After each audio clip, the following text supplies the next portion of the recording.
ಕಲಬುರಗಿ ಜಿಲ್ಲೆಯ ಜೇವರ್ಗಿ ಮತ್ತು ಯಡ್ರಾಮಿ ತಾಲೂಕಿನಲ್ಲಿ ಬರುವ ಮಲ್ಲಾಬಾದ್ ಏತ ನೀರಾವರಿಯ ಸುಮಾರು ದಶಕಗಳು ಕಳೆದರೂ ಕಾಮಗಾರಿಯು ಮುಕ್ತಿ ಸಿಕ್ಕಿಲ್ಲ. ಇದಕ್ಕೆ ಮುಖ್ಯ ಕಾರಣ ತಾಲೂಕಿನ ಶಾಸಕರುಗಳು ಅಸಹಾಯಕತೆ ಮತ್ತು ದೌರ್ಬಲ್ಯ.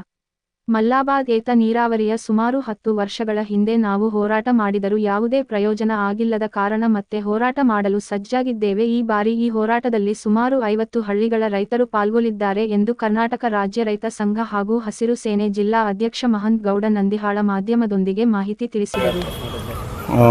ಕಲಬುರಗಿ ಜಿಲ್ಲೆಯ ಜೇವರ್ಗಿ ಮತ್ತು ಯಡ್ರಾಮಿ ತಾಲೂಕಿನಲ್ಲಿ ಬರುವ ಮಲ್ಲಾಬಾದ್ ಏತ ನೀರಾವರಿ ಕುರಿತು ನಮ್ಮ ಕಲಬುರಗಿ ಜಿಲ್ಲೆ ಜೇವರ್ಗಿ ಯಡ್ರಾಮಿಯಲ್ಲಿ ಮಲ್ಲಾಬಾದ್ ಏತ ನೀರಾವರಿಗೆ 284 ಕೋಟಿ ರೂಪಾಯಿ ನಮ್ಗೆ ಅನುದಾನ ಬೇಕು.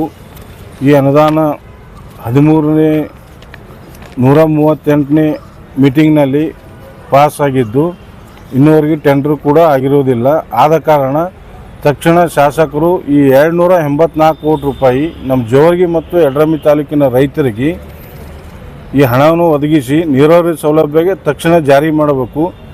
ಮತ್ತು 58 ಹಳ್ಳಿಗಳು ಈ ಯೋಜನೆಯಡಿ ಒಳಪಟ್ಟಿರುತ್ತವೆ. 58 ಹಳ್ಳಿಗಳಿಗೂ ಸಂಪೂರ್ಣ ನೀರಾವರಿ 6.50 TMC ನೀರು ನಮ್ಮ ಜೇವರ್ಗಿ ಮತ್ತು ಯಡ್ರಾಮಿ ತಾಲೂಕು ಬೇಕಾಗಿದ್ದ ಕಾರಣ ರೈತರು ಸಂಕಷ್ಟದಾಗಿದ್ದಾರೆ. ಅದಕ್ಕೇನದ ಈ ಯೋಜನೆ ತಕ್ಷಣ ನೀವು ಜಾರಿಗೆ ಮಾಡಿಲ್ಲಪ್ಪ ಅಂದ್ರೆ ದಿನಾಂಕ 16 ಬಿಳವಾರ ಗ್ರಾಮದಲ್ಲಿ ನಾವು ಸಭೆ ಕರೆದು ಆ ಸಭೆಯಲ್ಲಿ ನಿರ್ಣಯ ಮಾಡಿ ಜೇವರ್ಗಿ ಮತ್ತು ಯಡ್ರಾಮಿ ಸಂಪೂರ್ಣ ಬಂದ್ ಮಾಡಿ ಹಾಗೂ ರಾಷ್ಟ್ರೀಯ ಹೆದ್ದಾರಿ ಕೂಡ ಬಂದ್ ಮಾಡಿ ನಾವು ಒಂದು ಉಗ್ರವಾದ ಹೋರಾಟ ಮಾಡ್ತೀವಿ ಅಂಥೇಳಿ ಈ ಮೀಡಿಯಾ ಮೂಲಕ ನಾವು ಮನವಿ ಮಾಡ್ಕೊಳ್ತಾ ಇದ್ದೀವಿ. ಮತ್ತು ಬೇಡಿಕೆ ಎಲ್ಲಕ್ಕೇನು ಸರ್ 284 ಕೋಟಿದಾಗ ಡಿಸ್ಟ್ರಿಬ್ಯೂಟರ್, ಲ್ಯಾಟ್ರಲ್, FIC ಮತ್ತು ಟೋಟಲ್ MBC ವಿಭಾಗದಾಗ 16,722 ಹೆಕ್ಟೇರ್ ಪ್ರದೇಶ, JBCದಾಗ 8,622 ಹೆಕ್ಟೇರ್ ಪ್ರದೇಶ. ಇಷ್ಟು ನೀರಾವರಿ ರೈತರಿಗೆ ಏನದ ಸೌಲಭ್ಯ ಸಿಗ್ತದೆ ಸರ್.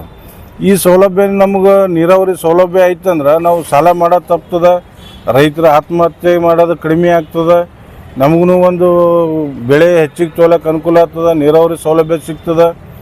ಎಲ್ಲ ಹಳ್ಳಿಗಳು 58 ಹಳ್ಳಿಗಳು ಸಂಪೂರ್ಣ ನಮಗೆ ನೀರು ಸಿಗಲಕ್ಕೆ ಈ ಯೋಜನೆಯಿಂದ ನಮಗೆ ಅನುಕೂಲ ಆಗ್ತದೆ.